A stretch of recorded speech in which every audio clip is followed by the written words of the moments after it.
ನಮಸ್ಕಾರ ಸ್ನೇಹಿತರೆ, ಇಬ್ಬನಿ ನ್ಯೂಸ್ಗೆ ಸ್ವಾಗತ.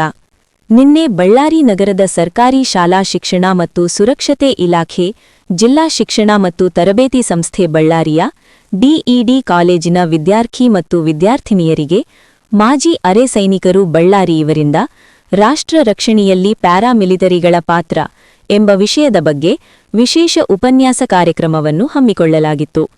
ಈ ಕಾರ್ಯಕ್ರಮದಲ್ಲಿ ಕಾಲೇಜಿನ ಪ್ರಾಂಶುಪಾಲರಾದ ಡಾ ತಿಪ್ಪೇಸ್ವಾಮಿ, ಸುರೇಶ್ ಬಾಬು, ಶ್ರೀಮತಿ ಗೀತಾ ಪಿಎಸ್ಟಿ, ಮುಖ್ಯಸ್ಥರಾದ ಶ್ರೀಮತಿ ನಾಗರತ್ನ, ಶ್ರೀಮತಿ ಶೋಭಾ, ವಸುಮತಿ, ಮಸ್ತ್ರತ್ ಬಾನು, ಲೆಕ್ಕಾಧ್ಯಕ್ಷಕರು ಜೆಡಿ ವೆಂಕೋಬಾ, ಶ್ರೀಮತಿ ತ್ರಿವೇಣಿ ಹಾಗೂ ವಿಶೇಷ ಉಪನ್ಯಾಸಕರಾಗಿ ಮಾಜಿ ಸೈನಿಕರು ಹಾಗೂ ಬಳ್ಳಾರಿ ಜಿಲ್ಲಾ ಗೃಹ ರಕ್ಷಕ ದಳದ ಕಮಾಂಡೆಂಟ್ ಶ್ರೀ ಶೇಖ್ ಸಾಬ್ ಹಾಗೂ ದೇಶ ಸೇವಾ ರತ್ನ ಪ್ರಶಸ್ತಿಗಾರರು ಮತ್ತು ಕರ್ನಾಟಕ ಸಾಧಕ ರತ್ನ ಪ್ರಶಸ್ತಿ ಪಡೆದ ಮಾಜಿ ಅರೆ ಸೈನಿಕ ಬಿಎಂ ಪ್ರಹ್ಲಾದ ರೆಡ್ಡಿ ಹಾಗೂ ಈಶ್ವರೆಡ್ಡಿ ಇವರುಗಳು ವಿದ್ಯಾರ್ಥಿಗಳನ್ನು ಕುರಿತು ದೇಶವು 1947 ಆಗಸ್ಟ್ 15ರಂದು ಸ್ವಾತಂತ್ರ್ಯಗೊಂಡಿತು.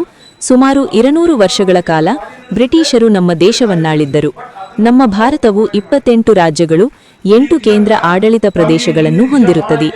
ಇವುಗಳಲ್ಲಿ ಯಾವ ರಾಷ್ಟ್ರವು ಯಾವ ರಾಜ್ಯದ ಗಡಿಭಾಗವನ್ನು ಹೊಂದಿದೆ, ಅವುಗಳ ವಿಸ್ತೀರ್ಣವೆಷ್ಟು, ಅಲ್ಲಿ ಯಾವ ಸೈನಿಕರು ತನ್ನ ಕರ್ತವ್ಯ ನಿಭಾಯಿಸುತ್ತಿದ್ದಾರೆ, ಸೈನಿಕನು ದಟ್ಟವಾದ ಕಾಡುಗಳಲ್ಲಿ ಹಾಗೂ ಹಿಮಪರ್ವತಗಳಲ್ಲಿ ತನ್ನ ಕರ್ತವ್ಯವನ್ನು ಯಾವ ರೀತಿ ನಿಭಾಯಿಸುತ್ತಾನೆ, ಹಾಗೂ ಈ ನಮ್ಮ ಭವ್ಯ ಭಾರತವನ್ನು ಒಂದು ತಾಯಿ 9 ತಿಂಗಳು ತನ್ನ ಗರ್ಭದಲ್ಲಿ ಮಗುವನ್ನು ಯಾವ ರೀತಿ ಲಾಲನೆ ಪಾಲನೆ ಮಾಡುತ್ತಾಳೆ, ಹಾಗೆ ಸೈನಿಕನು ನಮ್ಮ ಭಾರತವನ್ನು 24/7 ಕಾಯುತ್ತಾನೆ, ಉಗ್ರವಾದಿಗಳು ಹಾಗೂ ನಕ್ಸಲರಿಂದ ಯಾವ ರೀತಿ ರಕ್ಷಿಸಿಕೊಳ್ಳುತ್ತಾನೆ, ಅವರ ಮಧ್ಯೆ ಇರುವ ವ್ಯತ್ಯಾಸವೇನು, ಭಾರತವು ಪಾಕಿಸ್ತಾನದ ವಿರುದ್ಧ 1971 ಮತ್ತು 1962 ಹಾಗೂ ಸರ್ಜಿಕಲ್ ಸ್ಟ್ರೈಕ್ ಮತ್ತು ಆಪರೇಷನ್ ಸಿಂಧೂರವೆಂದು 4 ಬಾರಿ ಯುದ್ಧಗಳನ್ನು ಮಾಡಿರುತ್ತದೆ.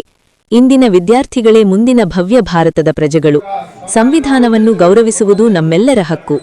ತಾವುಗಳು ಶಿಕ್ಷಕರ ತರಬೇತಿಯನ್ನು ಪಡೆದು ವಿದ್ಯಾರ್ಥಿಗಳನ್ನು ಭವ್ಯ ಭಾರತದ ಪ್ರಜೆಗಳನ್ನಾಗಿ ಮಾಡಲು ಮಾರ್ಗದರ್ಶನ ನೀಡಬೇಕು ಎಂದು ಡಿಇಡಿ ವಿದ್ಯಾರ್ಥಿಗಳಿಗೆ ಈ ಸಂದರ್ಭದಲ್ಲಿ ತಿಳಿ ಹೇಳಲಾಯಿತು.